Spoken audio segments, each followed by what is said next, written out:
Number 8 Bangladesh.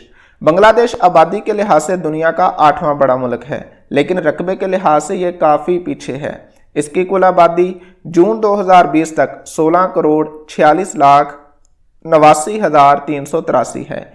इसकी आबादी की सालाना शरह 1.01% है और जून 2019 से जून 2020 तक 16,43,222 अफराद का इजाफा हुआ है।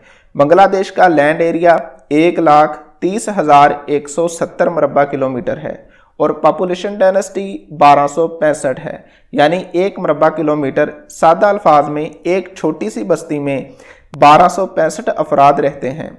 ये एक गंजान आबाद मुल्क है। बांग्लादेश की 39% आबादी शहरी है, जबकि बकिया आबादी देहातों और कस्बों में रहती है। पूरी दुनिया की कुल आबादी का 2.1% बांग्लादेश में है। 27 से 28 साल की उम्र के ज़्यादातर लोग बांग्लादेश में पाए जाते हैं।